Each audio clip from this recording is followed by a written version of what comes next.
본 방송에서 제공하는 투자 정보는 투자 판단에 대한 조언입니다. 방송에서 제공하는 주식의 가치, 가격 상승 및 가격 하락에 대해서는 방송사에서 보장하지 않습니다.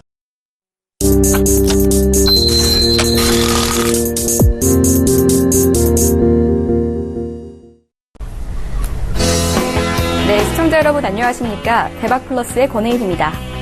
오늘도 국내 최고의 주식 전문가들의 관심 종목과 기법 강의까지 만나보실 수 있습니다. 오늘은 김태훈 전문가, 한용희 전문가 스튜디오에 나와 있습니다. 안녕하세요. 안녕하세요. 안녕하세요. 네, 두 분 모시고 오늘의 국내 증시 상황 정리해드립니다. 코스피 지수가 주요 이벤트를 앞두고 약세로 마감했습니다. 코스피 지수는 전일 대비 7.03포인트 하락한 1972.03으로 장을 마쳤는데요. 영국의 브렉시트 투표와 중국 A주의 MSCI 신흥지수 편입을 앞두고 경계 심리가 작용한 것으로 풀이됩니다. 시총 상위주인 삼성전자가 외국인 순매수에 4일 만에 상승했고 현대차와 SK하이닉스, SK텔레콤이 각각 2%대 상승을 기록하며 지수 하락을 방어했습니다. 검찰의 2차 압수수색으로 롯데그룹주는 연일 약세를 이어갔습니다. 코스닥 지수는 2.67포인트 하락한 692.94로 장을 마쳤습니다. 시총 상위 종목인 GS홈쇼핑, 카카오, 로엔 등은 상승했고 셀트리온, 바이로메드, 컴투스 등은 1%대 하락했습니다. 신규 사업 투자 진행을 앞둔 레드로버는 대규모 유상증자에 18.25% 급락했습니다. 네, 이렇게 해서 오늘 시장 간단하게 살펴봤습니다. 계속해서 오늘은 어떤 전문가의 종목이 가장 높은 수익률을 기록했을지 종목 수익률 베스트 3 함께 확인해 보시죠. 3위는 김효동 전문가의 우리들 제약이 47.3%, 2위 역시 김효동 전문가의 신풍제약이 77.1% 기록했고요. 마지막 1위도 김효동 전문가의 지앤코가 93.9% 수익률을 기록했습니다. 네, 종목 수익률 베스트 3 살펴봤습니다. 지금부터는 오늘 출연한 두 명의 전문가와 함께 보유하고 있는 종목에 대해서 이야기 나눠보겠습니다. 먼저 한용희 전문가의 포트폴리오 화면으로 만나보시죠.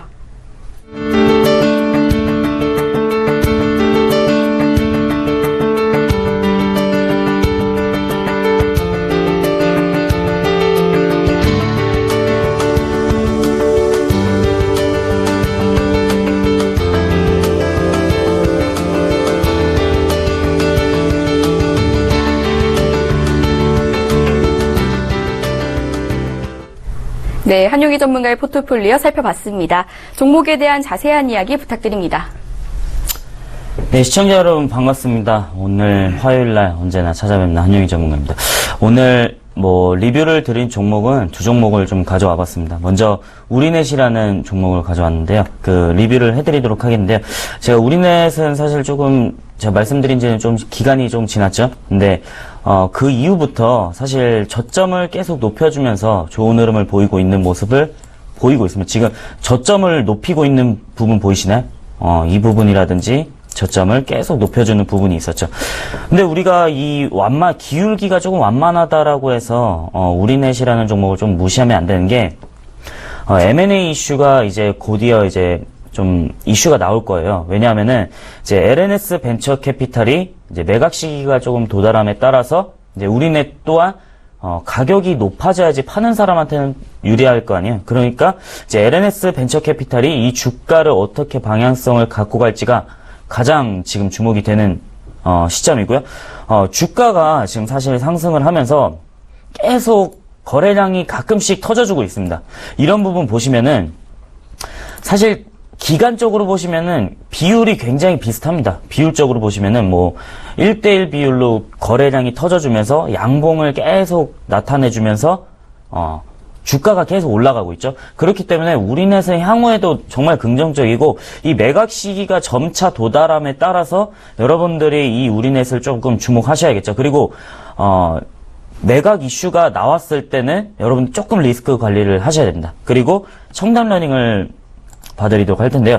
청담러닝 같은 경우는 제가 지난주에 말씀을 드렸어요. 지난주에 제가 교육주가 굉장히 많이 상승할 것이다 라고 말씀을 드렸었는데 오늘도 능률교육 같은 경우에는 주가가 좀 올랐죠. 최근 사이에 주가가 많이 올랐는데 청담러닝 또한 시장이 조정이 크게 나왔었는데 마이너스 지금 제가 말씀드린 이후로 마이너스 1.6% 정도밖에 조정이 안 나왔어요. 그렇기 때문에 또 영업이익 이 굉장히 중요한 부분인데 영업이익률이 10%나 되면서 2016년도 컨센서스가 굉장히 좋습니다. 긍정적이기 때문에 여러분들이 청담러닝도 주목하시면 좋을 것 같다라고 말씀드리면서 홀딩하는 전략 같이 가져가도록 하겠습니다.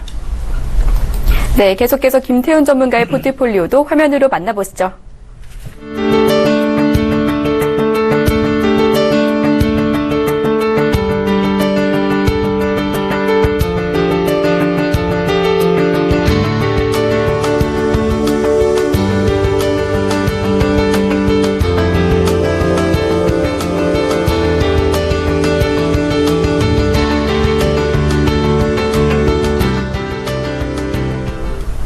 네, 김태훈 전문가의 포트폴리오도 잘 살펴봤습니다. 종목에 대한 추가적인 전략 부탁드립니다. 네, 요번 주에 들어서 세 종목이나 손절매를 당했는데요. 6월달 들어와서 우리 시장이 굉장히 안 좋은 것 같습니다. 그러다 보니까 저희 포트폴리오도 대기업 중심으로, 그러니까 대형주 중심으로 많이 손절매가 나왔고요. 이미지 테크놀로지 같은 경우는 의외로 이번 장에서 굉장히 좀 안 좋았어요. 5월 말부터 해서 거의 한 2주 동안 하락세를 보였는데요. 이 기간 동안 외국인들은 꾸준히 사줬습니다. 이미지 테크놀로지 같은 경우는 여러분 다 잘 아시다시피 삼성전자의 햅틱을 납품하는 회사인데요. 그리고 또 중국의 대륙의 실수라는 샤오미에도 부품을 납품하고 있습니다. 그러면서 하반기에는 VR 관련 기기들에 대해서 모듈도 납품한다고 하는데요. 그래서 VR 관련해서 가장 수익성 있는 그런 그러니까 모듈을 납품하는 회사이기 때문에 좀 긍정적인 재료도 있었는데도 불구하고 이번 6월장을 못 넘기고 손절매가 되고 말았습니다. 그렇지만 이미지 테크놀로지 같은 경우는 기존의 매출 외형이 500억대까지 달성하고 진짜 실적으로는 이제 수익성이 좀 많이 나빠졌지만 이 하반기로 갈수록 VR의 신규 제품이 들어가면서 수익성도 많이 회복될 가능성이 크기 때문에 관심을 좀 가지는 게 좋으실 것 같고요. LG 하우시스 같은 경우는 LG 화학과 함께 미국 자동차 내장재 업체를 인수하기로 했습니다. 그러면서 인수 제안서를 내는 상태인데요. 그러다 보니까 그런 부분에서 리스크가 있어서 불확실성 때문에 좀 차익 실현 매물이 좀 나온 것 같고요. 그러다가 좀 주가가 좀 하락해서 손절매를 당한 것 같습니다. 그리고 기아차 같은 경우는 오늘 뉴스를 들어서 아시겠지만 대규모 리콜을 합니다. 현대차와 같이 하고 있고요. 이런 리콜은 당장은 비용이 되겠지만 장기적으로 봤을 때 기업에 대한 이미지가 좀 좋아지고요. 신뢰성을 쌓는 거기 때문에 나쁘게만은 볼 건 아닌 것 같고요. 또 기아차는 멕시코 공장이 가동되면서 나름대로 멕시코 지역에서는 판매량이 좀 늘고 있다고 합니다. 다만 이제 가장 큰 중요한 중국 시장에서 판매량을 어떻게 회복하느냐 이게 가장 큰 관건이 될 것 같은데요.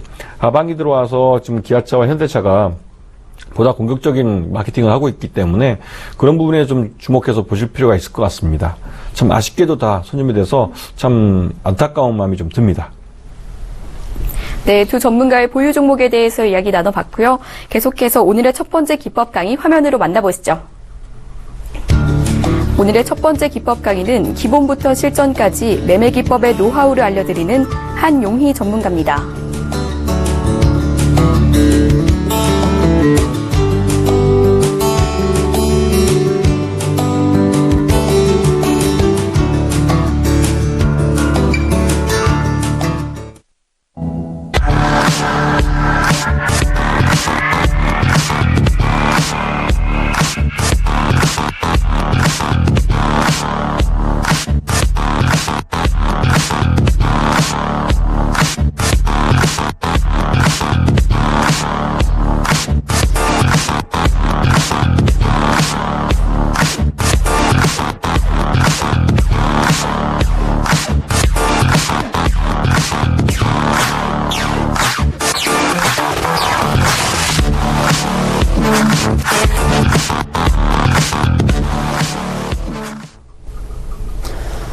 네, 시청자 여러분 반갑습니다. 다시 한번 인사드리도록 하겠습니다. 네, 한용희 전문가입니다.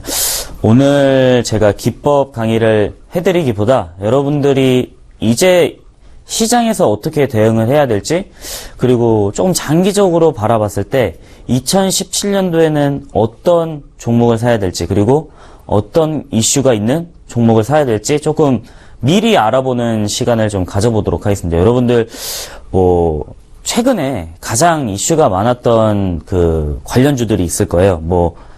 VR이라든지, 이번 연도에 들어서 VR이라든지, 전기차는 작년에도 있었죠. 이런 이슈주들, 그리고 관련주들이 있는데, 오늘은 여러분들이 가장 잘 아시는 바로 이거.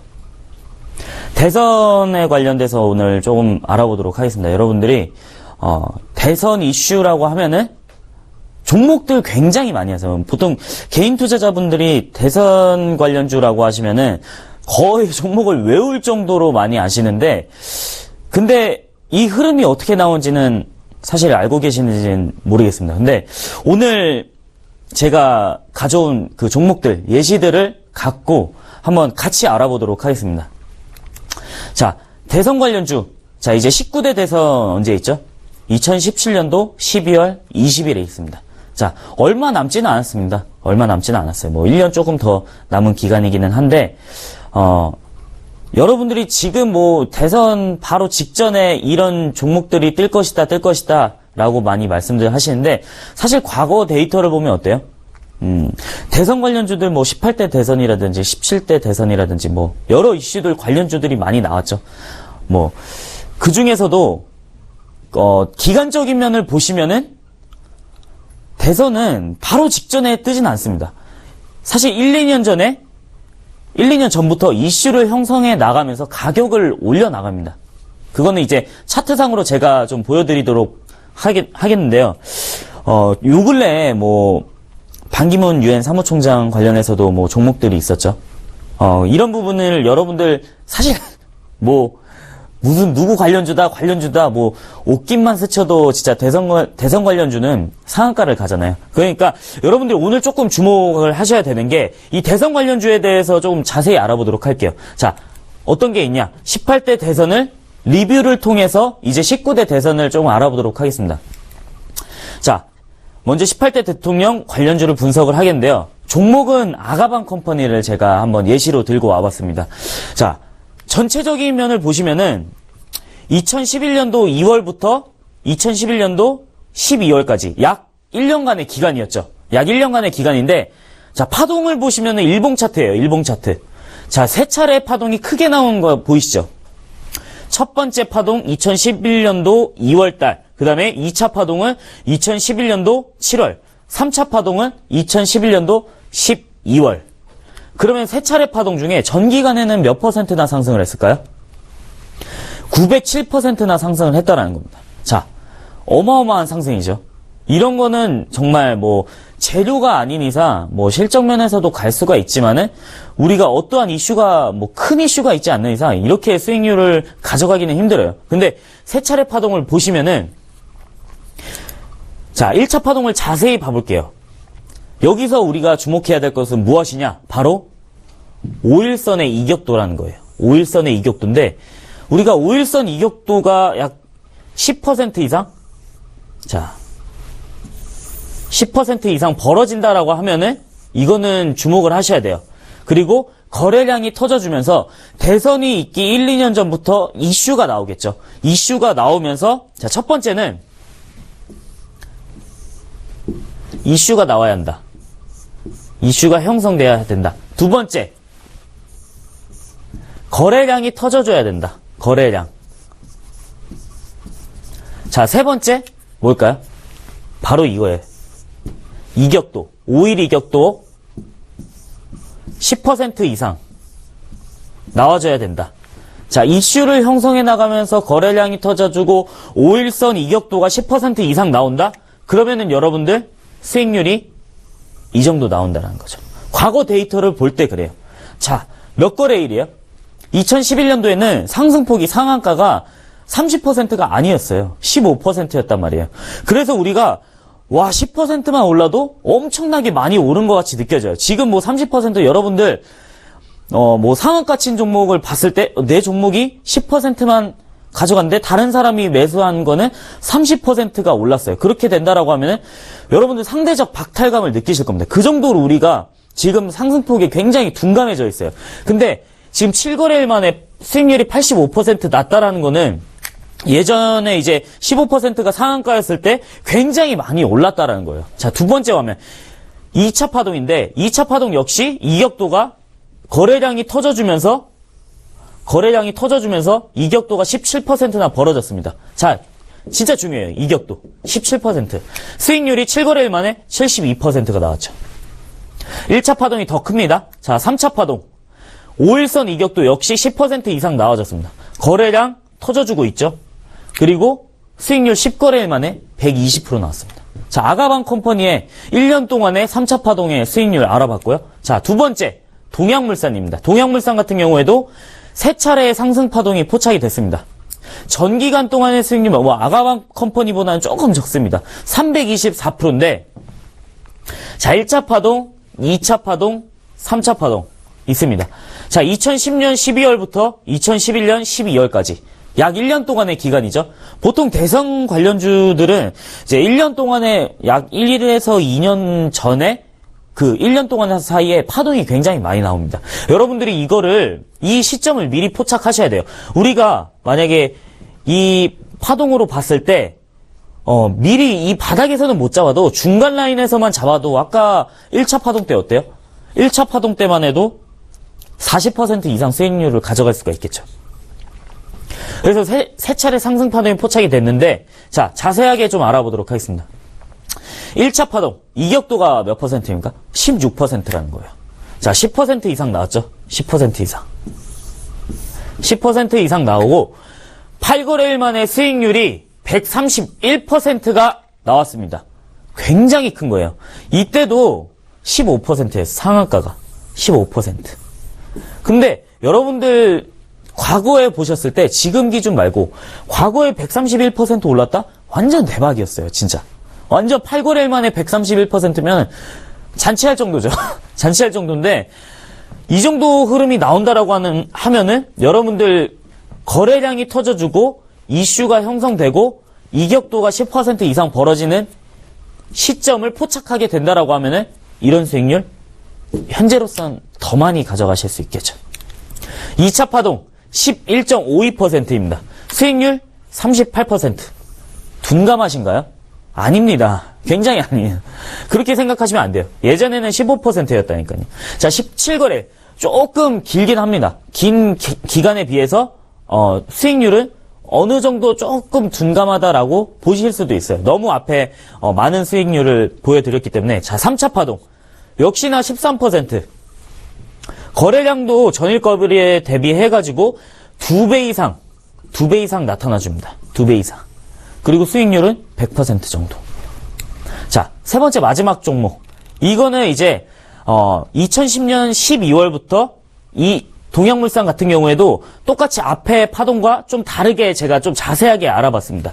자, 세 차례 상승 파동을 더 자세하게 알아봤는데, 자, 다른 면에서 봤을 때 1차 파동이 5일 이격도가 13%입니다. 근데 사실 1, 2년 동안에 제가 말씀드렸잖아요. 앞에서 봤을 때는 1년 동안의 기간이고 뒤에서 봤을 때도 동양물산 전체적으로 봤을 때 2년 동안의 기간입니다. 2년 동안의 기간을 봤을 때 또 세 차례 파동이 나온다라는 거죠. 그런 부분은 무엇이냐?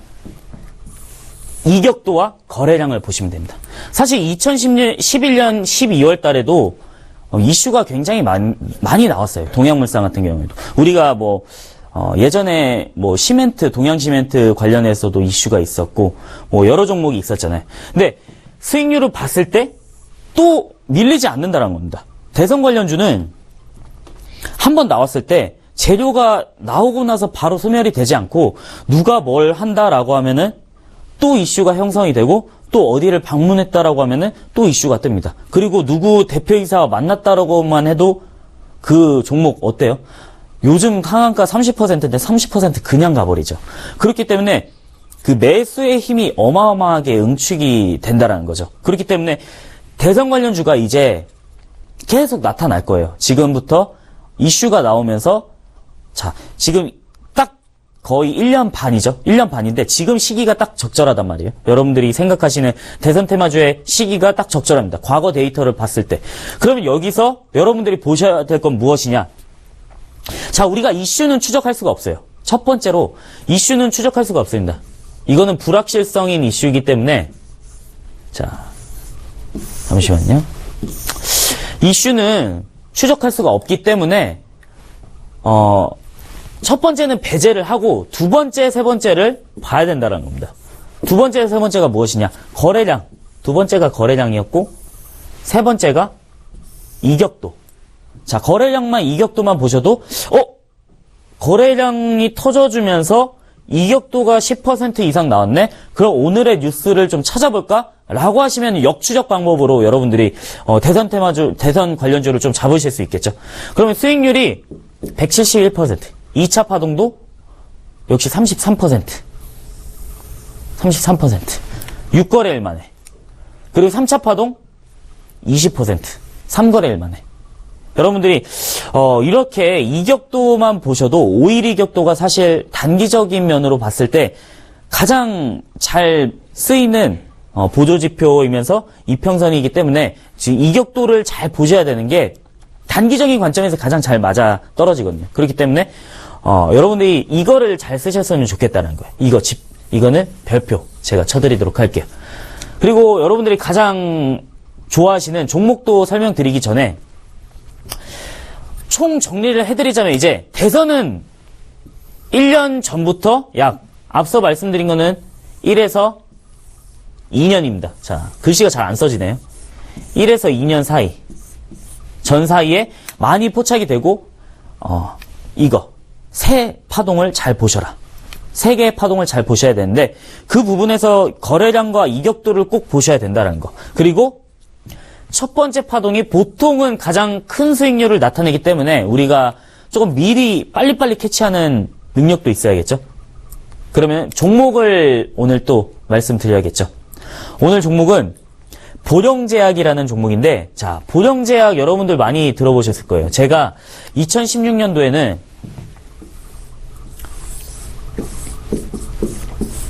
제약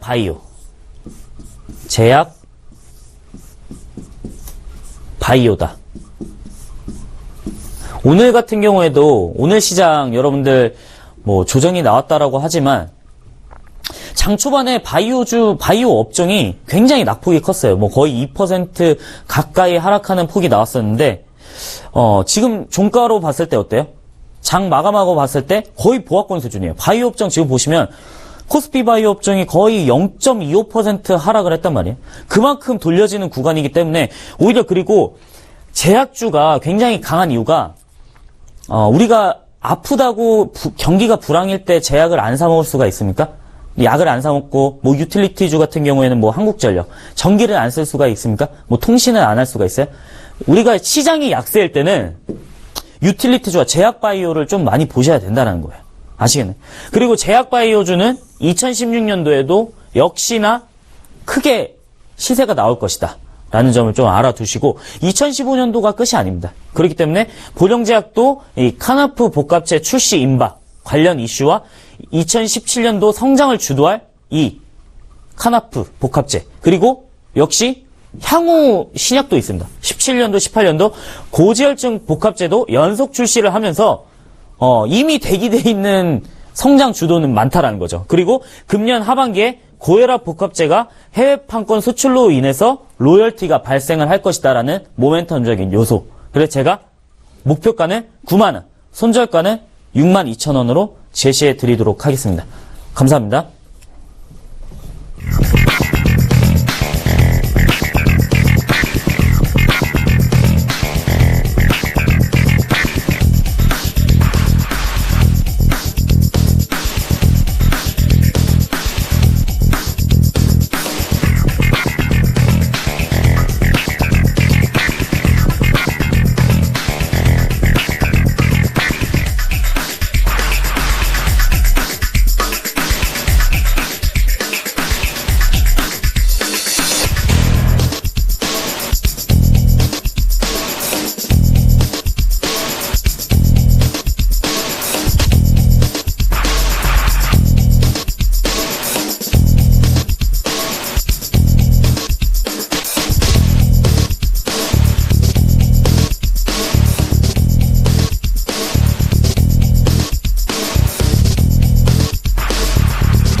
네, 한용희 전문가의 강의 잘 들어봤고요. 관심 종목으로는 보령제약 언급해 주셨습니다.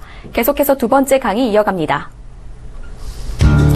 두 번째 기법 강의의 주인공은 현명한 주식 투자의 바른 길잡이 김태훈 전문가입니다.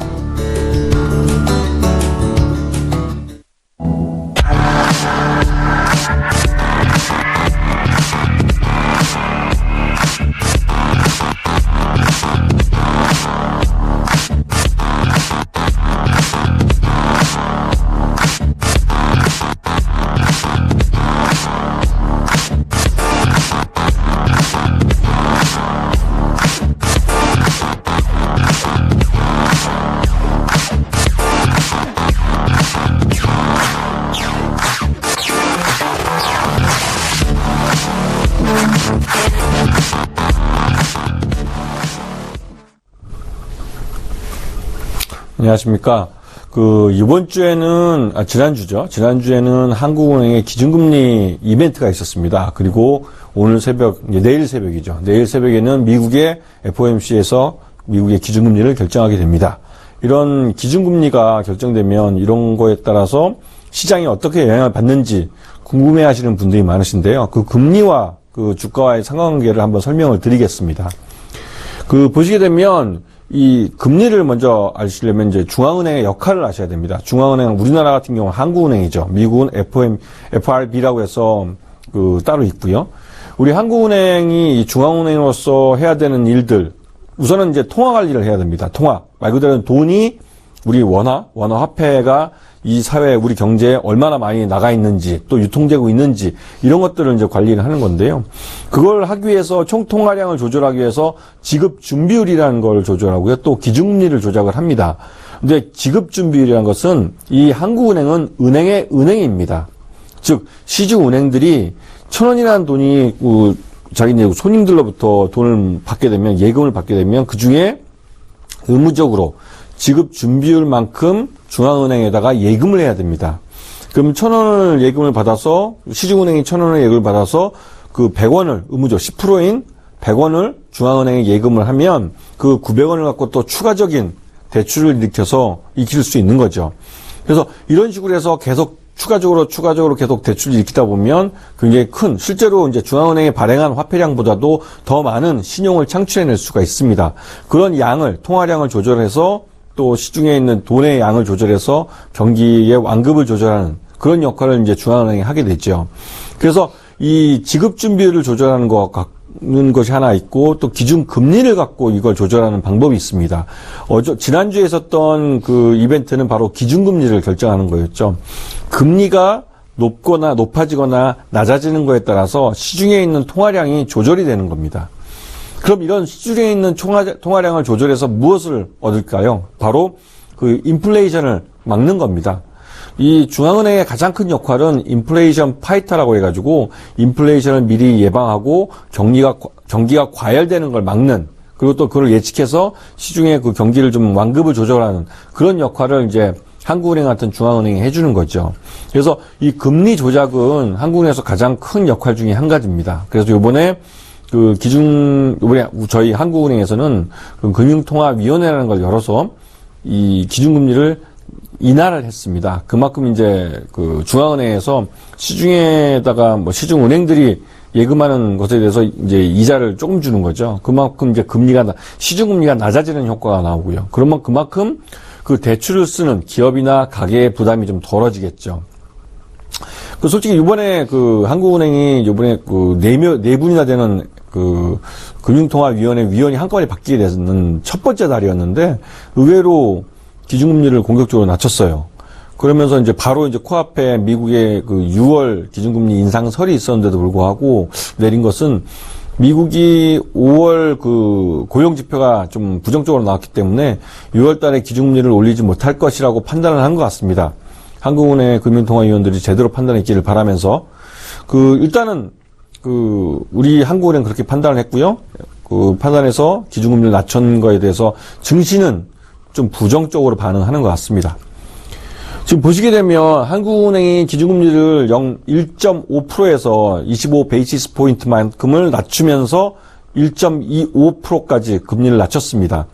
그와 동시에 외국인 자금이 대규모로 이탈하기 시작했습니다. 그래서 6월 달 들어와서 주식시장이 굉장히 좀 하락세를 나타나고 있고 좀 생각외로 큰 폭으로 빠지고 있습니다. 미국 기준금리는 내일 새벽에 결정될 겁니다. 좀 6월 인상설이 굉장히 힘을 얻다가 지난 5월 달 고용지표가 좀 나쁘게 나와서 옐렌 의장이 좀 그럼에도 불구하고 좀 아리까리하게 얘기를 했어요. 기준금리를 좀 인상하는 걸 완급을 조절할 수 있다. 그런 식으로 말씀을 하셔가지고 6월 인상설이 9월 달이나 좀 하반기에 넘어가지 않았을까라고 얘기를 하고 있는데 미국 경기가 그렇게 나쁘진 않기 때문에 기준금리를 한 번쯤 올려줄 가능성도 있습니다. 아직은 반신반의해서 미국 기준금리를 어떻게 할지 모르겠어요. FOMC가 끝나봐야 알 수가 있겠죠. 그리고 그 MSCI 신흥국 지수가 내일 새벽 역시 발표됩니다. 그 모건 스탠리에서 신흥국에 투자하는 그 펀드들의 인덱스를 이제 만든 건데 숫자 이제 토개치를 만든 거죠. 그걸 추종하는 펀드들이 굉장히 많습니다. 그 금액도 굉장히 상당하고요. 지금 신흥국 시장에서 우리 한국 시장이 굉장히 큰 시장인데요. 그 요번에 중국 A주라고 해서 중국 내국인들이 주로 투자하는 그 시장이 요 신흥국 시장에 그러니까 신흥국 펀드에 이제 그 인덱스에 포함이 될 경우에는 우리 시장에 대한 그 외국인 투자 비율이 좀 조절이 되겠죠. 그래서 외국인 매물이 좀 나올 거라고 해서 지난 5월 말에는 부랴부랴 그 이런 걸 대비해서 외국인들 중에 그 뭐 국내 뭐 기관 투자나 뭐 있었을 테고 삼성전자에 대한 공매도 세력들이 있었습니다. 그 공매도 세력들이 바로 이제 이 팔았던 것들을 새로 사가면서 상환을 하면서 삼성전자가 굉장히 급등을 했죠. 그래서 연중 최고가를 경신도 했습니다. 지수도 굉장히 올랐었죠. 그러다가 6월달 들어와서 기준금리 인하에 대해서 정보가 샜는지 외국인들이 굉장히 공격적으로 팔고 있어요.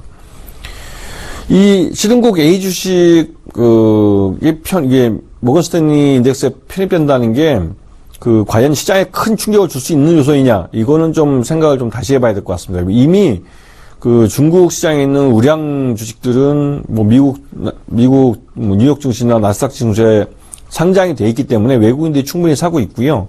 그리고 굳이 중국 A 주식에 있는 주식을 뭐 편입할 만큼 그게 중국 시장에 이렇게 좀 대단한 중국 기업들이 대단한 것도 아니고요. 그 회계 문제나 이런 부분이 있어서 외국인들이 그렇게 쉽게 사지는 못할 겁니다. 중국 A주 시장은 우리나라 한 90년대 정도 시장 수준으로 생각하시면 뭐 거의 대동소이하실 겁니다. 그리고 이제 그 우리 시장에서는 대기업들 구조조정이 요즘 본격화되고 있죠. 특히 조선주 하면 여러분 다 아시다시피 삼성중공업, 삼성 우리나라 최고 기업이죠. 최고 그룹주인데 그 안에 속해 있는 삼성중공업도 지금 구조조정 대상이 되고 있고요. 그리고 대우조선 주인 없는 회사입니다. 하지만 매출 규모도 굉장히 크고 산업은행이 최대주주로서 경영을 해왔었는데 아주 만신창이가 됐죠. 그리고 또 뭐 현대중공업, 뭐 자타가 공인한 세계 최대 조선소인데도 불구하고 지금 현재 아주 그냥 망가진 상태입니다. 조선업종이 전 세계 1위를 했었었는데 우리나라는 뭐 운이 나쁜지 아니면 경영 판단의 미스인지 해양 플랜트를 잘못 수주를 한 바람에 엄청난 손해를 보고 있습니다.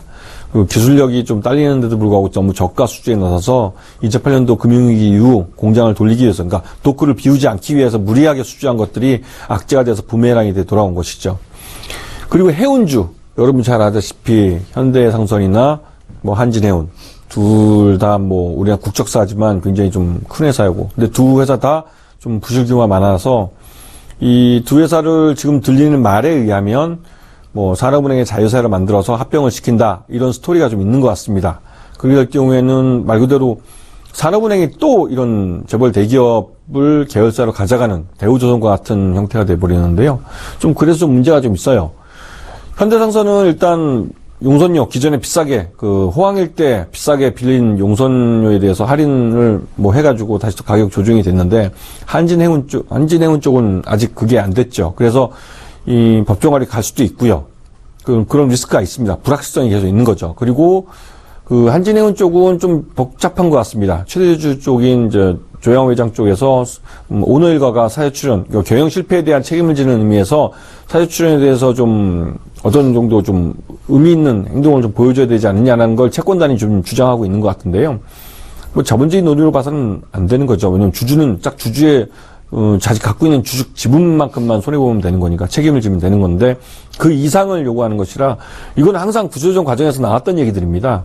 왜냐면 부실의 원인을 제공한 오너 일가가 뭐 거기에 대해 책임을 져야지, 안 그렇고 이 회사 부실화된 회사를 그냥 은행권에 들이면서 너희들 채권단이 알아서 죽이든 살리든 뭐 책임지고 한번 해봐라 이런 식으로 돼버리면 결국은 공적자금을 투입받은 그 국민 세금으로 이 재벌 대기업의 부실 기업을 살려주는 꼴이 돼버리기 때문에 문제가 좀 있습니다. 그렇다고 이 오너 일가에게 사죄를 털어내라, 이거는 좀 솔직히 자본주의 논리는 안 맞죠. 그래서 이런 모순점이 좀 있습니다. 이런 것들을 어떻게 잘 현명하게 서로가 좀 양보하면서 그래도 이 한진해운이나 이 뭐 현대상선이나 우리나라 국적선사로서 나름대로 수출하는 많은 물동량을 책임지고 있는 회사이기 때문에 이런 회사들이 말 그대로 제대로 작동을 해줘야 다른 수출 물량들도 해외 다른 경쟁자들이 뭐 가져갈 때 나름대로 저가에 뭐 합리적인 가격에 운송을 해주니까요. 그래서 이런 국적사는 반드시 필요합니다. 하지만 이거에 대해 책임지고 경영하는 경영진들이 과연 그렇게 합리적으로 잘 경영했느냐는 문제는 지금 성적표를 봐서는 아닌 것 같고요. 또 이에 대해서 오늘거가 책임져야 될 필요는 있는 것 같습니다. 그리고 일단 건설주는 아직 들어가 있지만 뭐 이전부터 많이 했었고요. 이 저금리 속에서 작년부터 해서 이제 주택보급률이 굉장히 아파트 분양이 굉장히 많이 됐습니다. 그래서 잠깐 반짝하면서 건설주들은 한숨을 좀 돌렸지만 이 저금리 기조가 계속 이어질 수는 없어요. 미국 기준금리를 올린다고 했기 때문에 미국이 올리면 우리도 올릴 수밖에 없을 겁니다. 그럴 경우 이제 가계대출이 굉장히 문제가 되는데요. 한국은행이 지난주에 기준금리를 전격적으로 낮추게 된 것도 이런 가계대출이나 이런 부실화될 수 있는 부실 대출들에 대해서 좀 소프트 랜딩을 하기 위한 시간을 벌기 위해서 좀 한 것 같습니다. 불가피하게. 이거 참 고민되긴 하는데요. 하여튼 기준금리 인하에 대해서 시장은 굉장히 안 좋게 반응을 했지만 그 기준금리 인하를 결정할 수밖에 없는 그 이유는 있었습니다. 그리고 수출 둔화, 이건 2분기 지금 6월 달이기 때문에 그런 거고요. 상반기 실적이 확정이 되는 달입니다. 그래서 6월 말에 가서는 아마도 기관 투자가나 외국인 투자들도 역시나 윈도우 드레싱에 나설 가능성이 큰데요. 그러기 위해서는 이미 삼성전자를 통해서 지수 관련 대형주를 위해서 좀 지수를 충분히 끌어올렸는데 이 기준금리를 갑자기 인하를 하면서 외국인 투자가들의 관심이 바뀌어버렸습니다. 왜냐하면 기준금리라는 거는 그 나라 화폐의 가치입니다. 즉 우리 원화 가치가 그만큼 떨어진 거고요. 반대로 말하면 달러 가치가 올랐다는 소리입니다. 이제는 1달러를 사기 위해서 더 많은 원화를 지불을 해야 됩니다. 그렇기 때문에 원화 값이 떨어진 거고요. 외국인 같은 경우는 우리나라에 갖고 들어왔을 때의 그러니까 달러의 가치와 지금 다시 원화를 팔고 달러를 살 수 있을 때 그 달러의 양은 달라질 수 있기 때문에, 즉 환차손을 입을 수 있는 위치가 되기 때문에 외국인들의 갑자기에서는 하루라도 빨리 원화 자산을 팔고 그걸 통해서 원화를 가졌을 때 그걸 바로 빨리 달러를 바꾸는 게 환차손을 회피할 수 있는 방법이겠죠. 그리고 또 이미 충분히 수익을 낸 거에 대해서 수익을 회수하는 방법이기도 하고요. 특히 이제 지난 4월 달 이후로 우리나라에 들어와 있는 돈들은 영국계 또 유럽계 자금이 많다고 합니다. 그 유럽계 자금은 또 브렉시트하고 또 연결돼가지고 이번 달 25일인가요? 영국의 국민투표 그 결과에 따라서는 좀 굉장히 큰 지각 변동이 있을 수 있습니다. EU 내에서 처음으로 이제 이탈 국가가 나오는 것이고 그 나라가 영국이기 때문에, 즉 유럽 EU 그 안에서 굉장히 큰 비중을 차지하는 나라가 이탈하는 거기 때문에 좀 시장에 충격이 있을 것도 같습니다. 이미 그런 것들이 영향이 나타나고 있고요. 우리나라에도 영국계나 영국의 영향을 받는 국가들의 자금들이 들어와 있기 때문에 그런 자금들이 빠져나갈 수 있습니다. 그런데 그런 부분에 좀 신경을 좀 써야 될 것 같고요. 지금 보시게 되면 좀 빨리 설명을 드리는 건데요. 할 게 많아서 그렇습니다. 여기 보시게 되면 6월달 들어와서 확실하게 이 삼성전자 때문에 올랐다가 지금 금리 인하 때문에 떨어진 걸 보실 수 있습니다. 즉 가장 높은 가격을 마실 때가 이제 한국은행에서 기준금리를 인하한 날입니다. 인하한 걸 확인하고 나서 외국인들은 완전히 돌변했습니다. 지금 이 6월달 중에 많은 이슈, 상반기 중에 많은 이슈가 있었는데요. 특히 호텔 롯데, 이게 7월달에 상장하기로 했던 거기 때문에 굉장히 큰 규모고요. IPO를 통해서 시장 내 유동성을 많이 빨아갈 것이었는데, 요번에 아시다시피 비자금 사건, 오늘가의 비자금 사건이 터지면서, 오늘가의 최대주주의 비자금이나 최대주주의 문제가 있을 경우에 3년 동안 상장을 못 합니다. 예비자 청구서 자체를 제출하지 못하기 때문에, 이 호텔 롯데는 3년 동안, 그러니까 상장 철회도 했을 뿐더러 3년 이내에 재상장을 요구하기는 어렵습니다. 그래서 3년 내에 지배구조가 바뀌기는 어려운 것 같고요. 그렇기 때문에도 신동민 회장님도 머리 아프실 것 같습니다. 일단 오늘가가 문제 때문에 지금 호텔 롯데는 상장을 포기했고요. 그에 따라서 유통시장 내에서 자금 유동성이 빠져나갈 건 큰 악재 하나는 죽었습니다. 하지만 그 뒤에 이어서 삼성바이오로직스가 대기하고 있기 때문에 IPO 시장을 통해서 우리 유통시장에 있는 자금들이 상당량 한 약 3조 정도 빠져나갈 가능성이 있고요. 이건 분명히 악재입니다. 그리고 달러 강세, 기준금리를 인하하면서 달러 강세의 원화가 약세로 나타나면서 외국인들이 매도로 돌아왔다는 거, 이게 가장 큰 악재죠. 이런 것들이 지금 이 지수를 이런 하향 방향으로 이끌고 있는 겁니다. 그럼 보시게 되면 여기서 다른 거 볼 거 없이 외국인들 매매 형태를 보시면 아실 겁니다. 외국인들이 팔자로 들어섰고 지수도 마찬가지로 팔자로 갔습니다. 지금 현재 시장의 방향성을 결정하는 건 외국인이라는 건 이 차트만 봐도 그냥 바로 쉽게 알 수 있습니다. 외국인들이 사면 지수는 오르고 외국인들이 팔면 지수는 내립니다. 왜? 지수 관련 대형주를 집중적으로 사는 것들은 외국인들 매매 그 패턴이고 외국인들 자금의 특성이기 때문에 그렇고요. 우리나라 국내 그 기관 투자 같은 경우는 종이시펀드나 이런 것 때문에 2,000포인트가 다가가면 차익 시장 매물, 특히 환매에 대응하기 위해서 주식을 일부러 팔 수밖에 없습니다. 그런 제한적인 요소들이 있어서 그런 부분도 좀 보실 필요가 있고요. 그럼 주가가 급락하는 이유가 뭐냐? 아까 말씀드린 한국은행의 기준금리를 인하한 것 때문에 외국인들이 팔고 있고요. 환차선을 피하기 위한 겁니다. 그리고 미국과 우리나라의 그 환율 금리 차가 0.75% 이내로 돌아왔기 때문에 1%가 무너졌습니다. 그래서 외국인들 입장에서는 위험한 한국 시장에 투자하는 것보다 미국 시장에 투자하는 게 더 안전할 수도 있다고 판단할 수 있기 때문에 한국에 들어와 있는 한머리들이 빠져나가는 거죠. 그리고 원화가치 하락에 따른 환차선을 피하기 위한 방법이기도 하고요. 그리고 미국 금리가 어떻게 될지 모르겠지만 미국 금리가 오른다면 미국과 우리나라의 금리 차가 더 줄어들기 때문에 외국인 자금은 더 빠른 속도로 빠져나갈 가능성이 큽니다. 그렇기 때문에 외국인이 순매도가 나타나는 거고 있고요. 다 연결되어 있는 겁니다.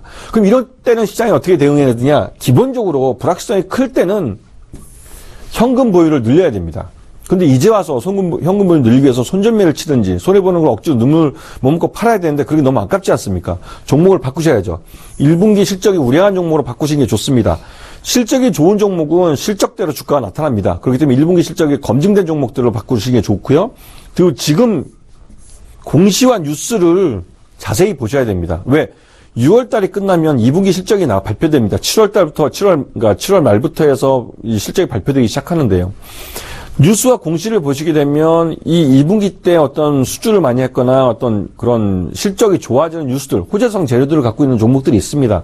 그런 종목들이 2분기 실적이 좋아지고요. 1분기도 좋았다면 상반기 전체가 좋은 겁니다. 그럼 이런 종목들에 대해서 6월 말에 말 그대로 윈도우 드레싱이 나타날 가능성이 크고요. 그리고 이런 공시와 뉴스를 통해 발견한 이 실적 우량주를 이런 종목들로 편입해 놓으시는 게 그 수익률 관리에 좋으시고요. 그리고 또 특히 현재 보시면 올해는 바이오와 제약주, 아까 이제 한용희 전문가님 말씀하셨지만 시장 전체가 불확실성이 크고 약세일 때는 바이오주와 제약주가 시장 방어주로서 역할을 하고요. 올 하반기 때는 반도체와 디스플레이 같이 SK 하이닉스와 삼성전자가 대규모 투자를 하는 이런 쪽에서 수익성이 좋아지는 종목들이 나옵니다. 그리고 전기전자 쪽은 전통적으로 하반기에 수출이 많아지기 때문에 좀 좋아질 가능성이 크고요. 이런 관점에서 보면 인탑스라는 회사가 굉장히 관심이 큽니다. 이 회사는 스마트폰 케이스를 제조하는 회사라 기존에서는 말 그대로 산업 자체가 좀 하향하고 있다고 판단했었는데요. 하지만 안정적으로 1,300억의 1분기 매출을 나타냈고요. 영업이익이 75억 정도. 영업이익률은 낮지만 안정적으로 영업이익을 꾸준히 내고 있고요. 삼성전자의 베트남 공장을 갖고 있기 때문에 나름대로 삼성전자에 직접적으로 납품을 계속하고 있고요. 그다음에 순현금을 1,600억이 갖고 있어서 재무구조가 굉장히 튼튼합니다. 그리고 이 회사를 보시면 작년에 좀 주가가 좀 2013년도에 최고점을 찌르고 다시 내려왔는데 2년 동안 좀 가격 조정을 받았어요. 그리고 올해 들어와서 작년엔 적자였지만 올해는 흑자로 돌아섰고요. 그렇기 때문에 이 베트남에서 통해서 이제 가전 쪽도 진출하기 때문에 실적이 굉장히 좋아질 가능성이 큽니다. 그래서 손절가는 18,500원. 물론 좀 지금 가격에서 얼마 안 왔지 않지만 그만큼 하방에 단단하게 좀 다져져 있다는 거고요. 그리고 신고가를 기록하면서 38,000원 정도의 실적을 반영해서 예상 실적을 반영해서 본다면 38,000원 정도는 충분히 갈 수 있는 종목이라고 보여집니다. 그래서 지금같이 불확실성이 클 때는 재무조가 튼튼하고 그러니까 안정성이 확보되면서 수익성도 좋아지는 그 내재적인 가치가 있는 이런 종목들을 중심으로 해서 포트폴리오를 새로 짜시는 게 수익률 관리에 도움이 되실 겁니다. 이상 강의를 마치겠습니다. 감사합니다.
네, 김태훈 전문가의 강의까지 잘 들어봤습니다.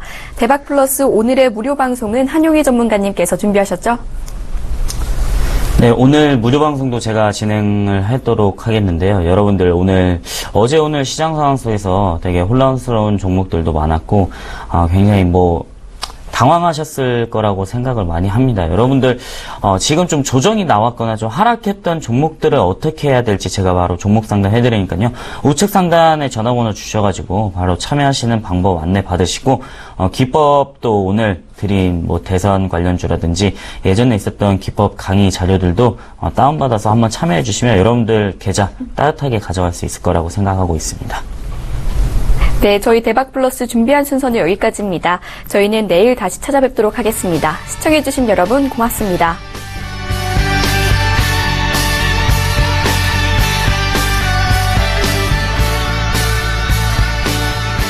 본 방송에서 제공하는 투자 정보는 투자 판단에 대한 조언입니다. 방송에서 제공하는 주식의 가치, 가격 상승 및 가격 하락에 대해서는 방송사에서 보장하지 않습니다.